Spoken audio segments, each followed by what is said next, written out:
శంకరాచార్యుల వారు పరదేవత దగ్గరికి వెళ్ళారు, అమ్మవారి దగ్గరికి. అమ్మవారు సంతోషించి సౌందర్య లహరి చేతిలో పెట్టింది. పట్టుకెళ్ళవయా శంకరా అంది. అది 100 శ్లోకములు తాళపత్ర గ్రంథాన్ని పట్టుకుని శంకరాచార్యుల వారు కైలాసం నుంచి భూమండలానికి వస్తున్నారు. నందీశ్వరుడు చూశాడు. ఇన్నాళ్ళు సౌందర్య లహరి ఒక్క కైలాసంలోనే ఉండేది. ఇప్పుడు భూమి మీదకి వెళ్ళిపోతే కైలాసం గౌరవం తగ్గుతుంది, భూమి మీద కూడా సౌందర్య లహరి ఉందని. కాబట్టి ఇది దక్కడానికి వీల్లేదని 2 కొమ్ములతో పరిగెత్తుకొచ్చి శంకరాచార్యుల వారి చేతిలో ఉన్న పుస్తకంలోని తాళపత్ర గ్రంథాల్లో కొన్ని తాళపత్రాలు లాగేశాడు. మిగిలినవి శంకరుల చేతిలో ఉండిపోయాయి. 59 శ్లోకాలు ఉన్న తాళపత్రాలు వెళ్ళిపోయాయి, 41 ఉండిపోయాయి. శంకరుడు కించిత్ బాధపడ్డారు, అమ్మ ఇచ్చిన దాంట్లో కొంత భాగం పోయింది అని. అప్పుడు అశరీరవాణిగా అమ్మవారు పలికింది, శంకరా, నందీశ్వరుడి చేత ఎందుకు తీయించేశానో తెలుసా?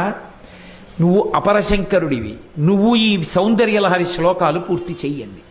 వెంటనే శంకరాచార్యుల వారు ఆ నందీశ్వరుడు తీసేసుకున్న 59 శ్లోకాలు తాను పూరించేశాడు.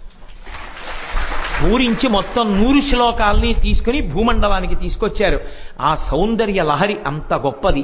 ఇప్పటికీ పెద్దలు ఒక మాట అంటారు, ఈ ప్రపంచం మొత్తం మీద వాంగ్మయంలో సౌందర్యము అన్నవి కనపడితే 2 చోట్లే కనపడతాయంటారు.